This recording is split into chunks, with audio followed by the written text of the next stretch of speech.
اللہ تیرے دین کی سرفرازی ہم اس لیے مسلمہ ہیں، اس لیے نمازی۔ محترم حضرات، آج کی یہ قاری اجاز الرحمان محمدی حافظ اللہ کی منعقد کردہ کانفرنس، جس کا عنوان حسن مصطفیٰ اور تحفظ قبلہ اول کانفرنس ہے، تو اب آپ حسن مصطفیٰ صلی اللہ علیہ وآلہ وسلم کے عنوان پہ کافی سارے محظوظ ہو چکے ہیں، نعتیہ کلام پڑھے جا چکے ہیں، خطاب ہو چکے ہیں۔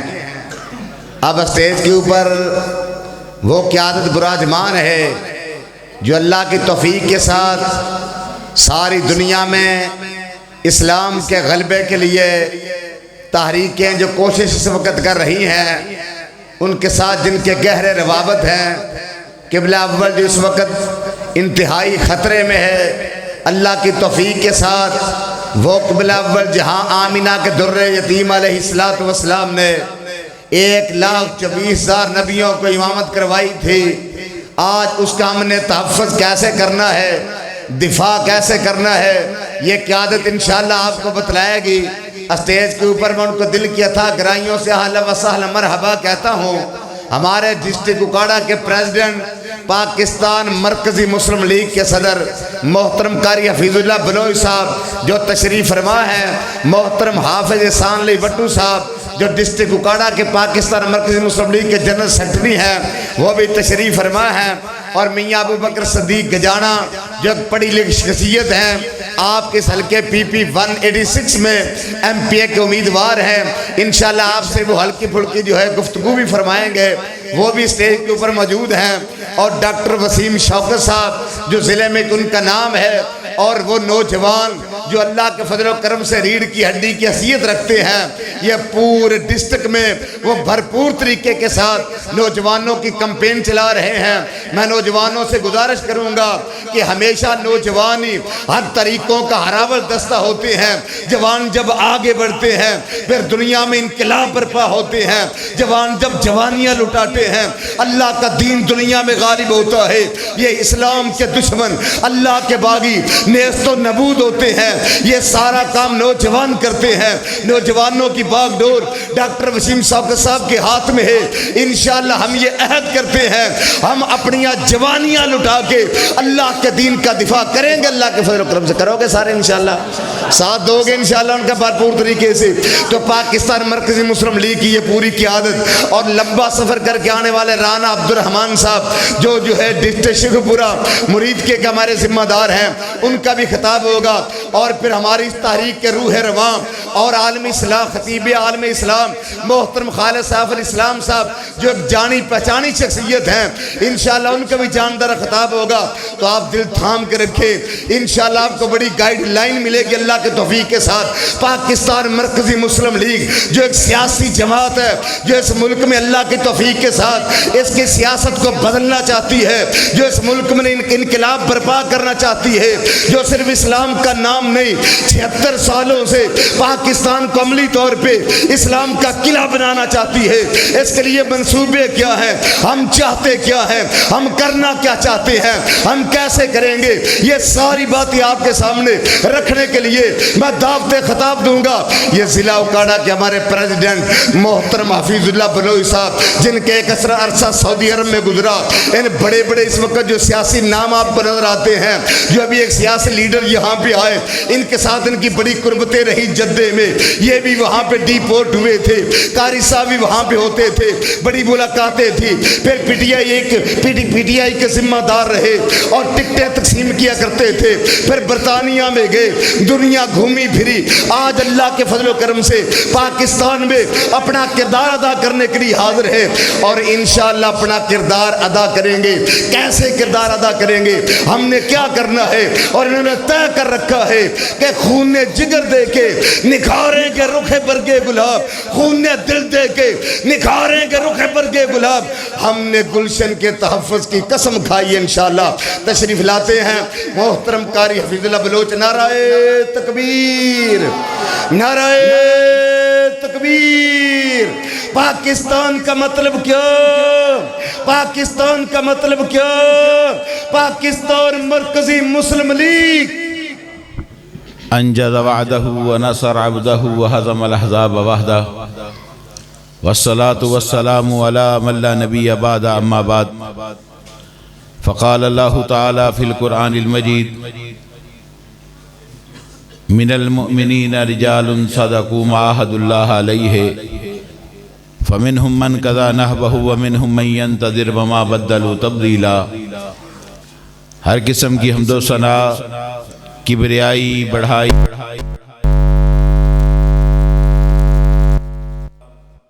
امام الانبیاء، امام الحرمین، امام القبلتین، رسول خاتم پیغمبراں، شکوہ تاجداراں، فیروغ گرے آزاراں، انیس دل و فغاراں، تب و تاب کوہ فاراں، بہار شبنم ستاں، شباب نور بہاراں، شہریار مرسلاں، فانوس ایوان جہاں، میرے اور آپ کے ہادی، مرشد، رہنما، پوری کائنات کے قائد اعلیٰ جناب محمد رسول اللہ صلی اللہ علیہ وآلہ وسلم کی ذات اطہر پر ہو۔ علماء کرام کی فہرست بڑی لمبی ہے اور دور دراز سے ہمارے مشائخ تشریف لائے ہیں۔ اللہ ان سب کا یہاں جمع ہونا قبول فرمائے اور آپ کا اس بھرپور انداز سے یہاں جمع ہونا، مل کر بیٹھنا اللہ اپنی بارگاہ میں قبول فرمائے۔ میری گفتگو صرف 15 منٹ ہوگی۔ آج کے ٹائٹل کے اعتبار سے ٹائٹل یہ ہے حسن مصطفیٰ اور تحفظ قبلہ اول کے حوالے سے بخاری شریف کی ایک حدیث اپنے 15 منٹ کی گفتگو کی تمہید میں بیان کروں گا تاکہ آپ کو میری بات سمجھ آ سکے۔ حدیث میں آتا ہے نبی علیہ السلام کے پاس ایک یمن سے قافلہ آیا اور یمن سے آنے والے قافلے نے نبی علیہ السلام سے کچھ سوالات کیے اور وہ سوالات دین کے اعتبار سے تھے۔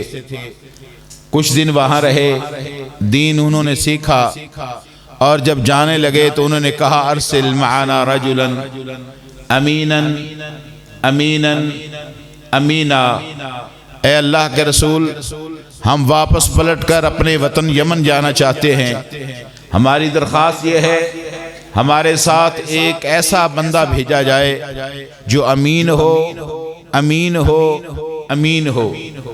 اب سوال یہ ہے کہ ایک ہی بار اگر کہہ دیا جاتا کہ جو بندہ بھیجا جائے وہ امین ہو، اور ہم سب اچھی طرح جانتے ہیں امین کسے کہتے ہیں۔ امین اسی کو کہا جاتا ہے جو ایماندار ہو، دیانتدار ہو، امانتوں کا محافظ ہو۔ مگر صحابہ کرام کیا کہتے ہیں؟ ارسل معنا رجلا امینا امینا امینا، اے اللہ کے رسول وہ امین ہو امین ہو امین ہو۔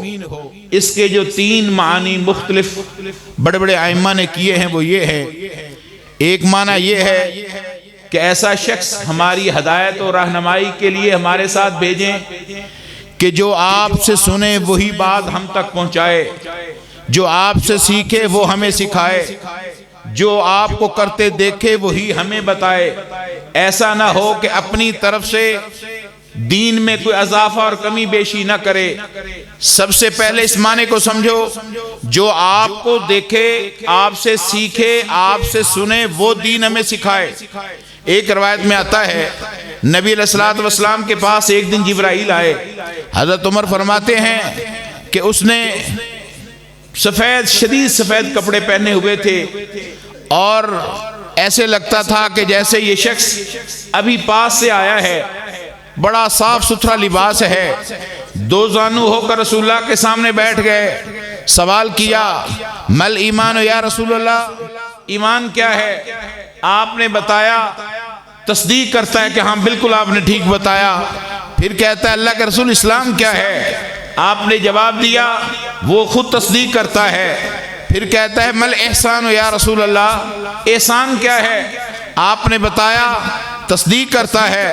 حضرت عمر فرماتے ہیں ہم بڑے حیران، عجیب آدمی ہے، سوال ایسے کرتا ہے جیسے اسے کسی چیز کا پتہ نہیں، اور جب جواب آتا ہے تو تصدیق ایسے کرتا ہے جیسے اس کو پہلے ہی معلوم تھا۔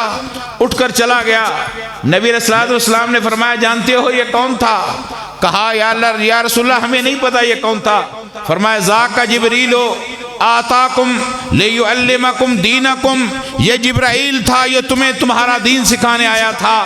18D کے لوگوں اس بات کو ذرا سمجھو، مختصر سی بات ہے، باقی آپ کو بات پورا دین علماء سمجھائیں گے۔ جبرائیل کس لیے آیا ہے؟ دین سکھانے کے لیے آیا ہے۔ رسول اللہ نے کہا یہ جبریل تھا جو تمہیں تمہارے دین سکھانے کے لیے آیا تھا، مگر بتاؤ اس نے کوئی دین سکھایا ہے؟ کوئی دین سکھایا اس نے تو کوئی دین نہیں سکھایا، ڈائریکٹ رسول اللہ سے سیکھا ہے۔ سوال کیا، جواب کی تائید کی، دین کون سا سکھایا؟ یاد رکھو دین اس نے یہ سکھایا ہے، نہ اٹھ کے اس نے خطاب کیا ہے، نہ جلسہ کیا ہے، نہ درس دیا ہے، نہ سیمینار کیا ہے، نہ ترجمہ و تفسیر اس نے پڑھایا ہے۔ اس نے ایک بات سکھائی ہے، کیوں کہ میری زبان سے جو بات نکلے وہ دین نہیں ہے، جو بات محمد رسول اللہ کی زبان سے نکلے وہ دین ہے۔ بات سمجھ آئی کہ دین کیا ہے؟ اب یہ صحابہ کیا کہتے ہیں؟ ارسل معنا رجلا امینا امینا امینا، ہمیں ایسا امین شخص ہمارے ساتھ بھیجئے۔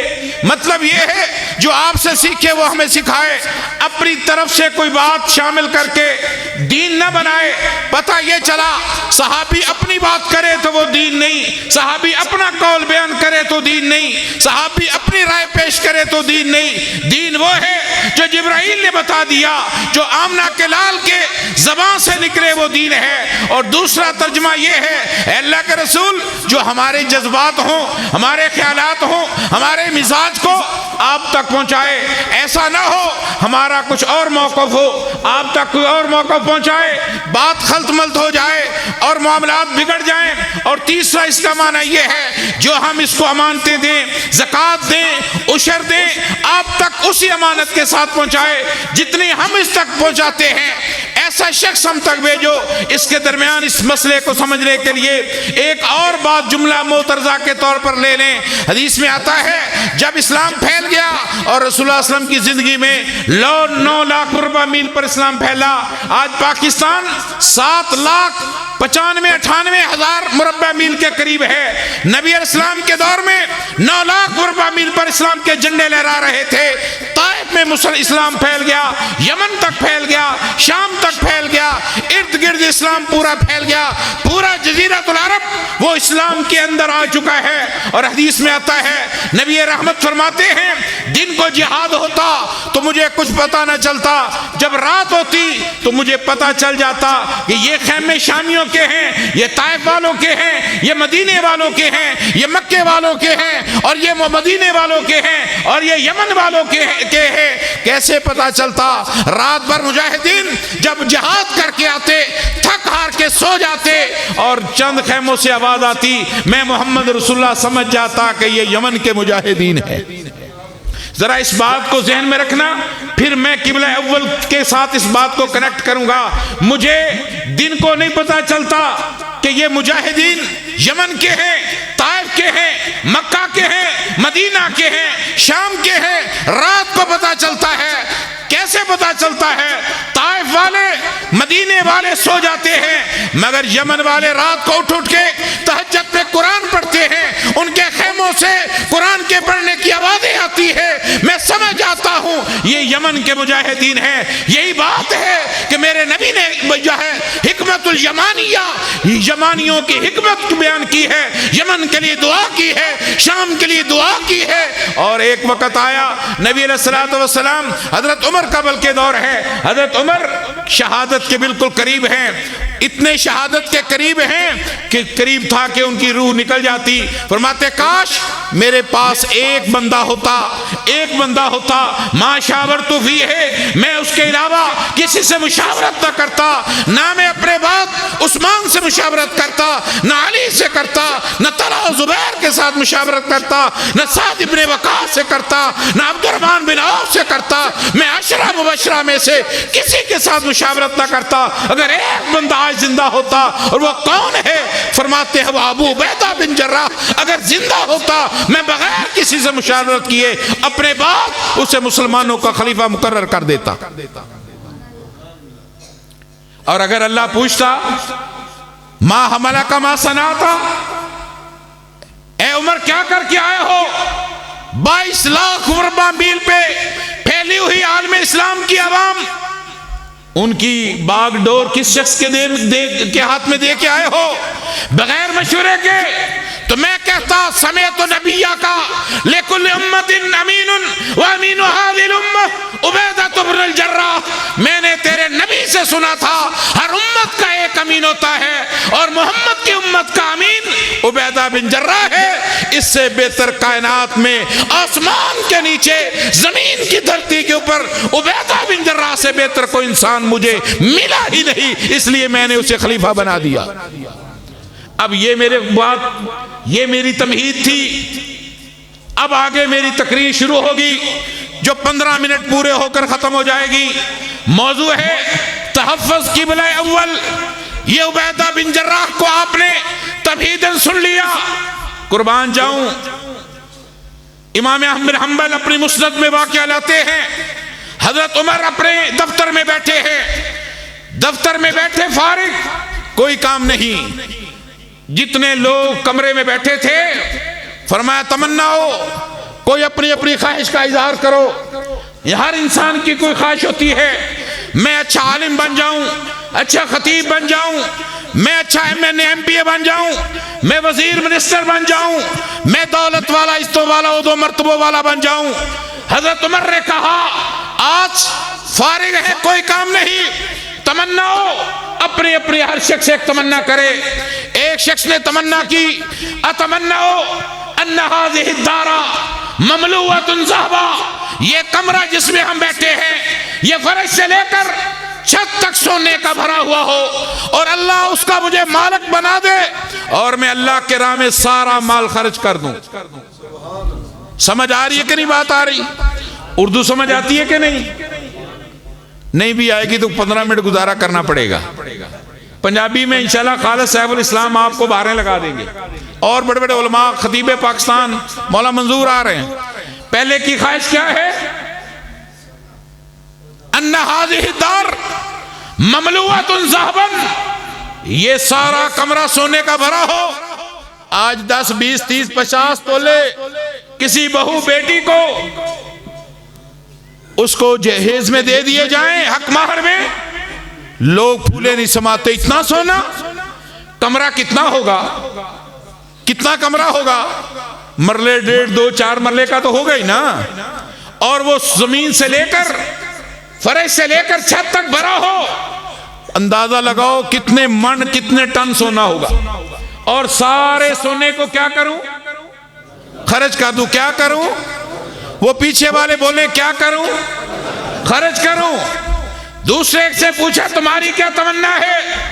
اس نے کہا میری تمنا یہ ہے یہی کمرہ جواہرات اور ہیروں سے بھرا ہو، سارا اللہ مجھے اس کا مالک بنا دے، میں صبح طلوع ہو اسے خرچ کرنا شروع کروں، دن غروب ہو جائے ہاتھ روک لوں، اگلا دن پھر طلوع ہو خرچ کروں، یوں خرچ کرتے کرتے میری جان نکل جائے۔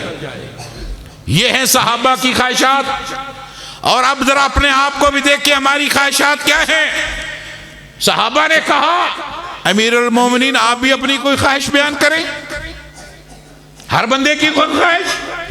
اور عمر 22 لاکھ مربع میل کا حکمران، حضرت جی آپ بھی کوئی تمنا کریں۔ کہا میری تمنا یہ ہے اتمنّا هذه الدار مملوءۃ بالرجال، میری تمنا یہ ہے اللہ مجھے اتنے بندے دے دے جن بندوں سے یہ کمرہ بھر جائے، میرے ساتھ اتنے بندے ہوں جتنے کمرہ بھر جائے۔ وہ بندے کیسے ہوں؟ وہ 2 طرح کے بندے ہوں۔ ایک بندہ ابو عبیدہ بن جراح اور معاذ بن جبل جیسے ان 2 لوگوں جیسے لوگوں سے پورا کمرہ بھرا ہوا ہو۔ آپ کیا کریں گے ان کو؟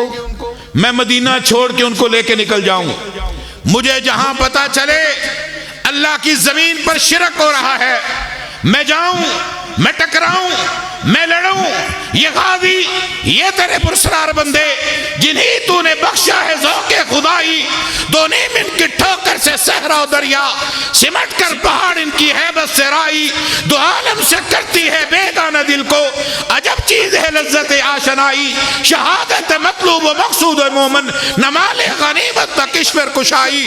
میری یہ خواہش ہے دو طرح کے بندے میرے ساتھ ہوں، جتنے کمرے میں ہوں ان میں دو بندوں جیسی صفات ہوں، ایک معاذ بن جبل جیسا ہو، ابو عبیدہ بن جراح جیسا ہو، میں اللہ کی ساری دھرتی پہ جا کے ٹکرا کے جہاد کر کے ایک ایک چکے چپے کو فتح کر کے اسلام کے جھنڈے لہرا کر مدینے میں واپس آؤں۔ بات سمجھ آئی ہے کہ نہیں آئی؟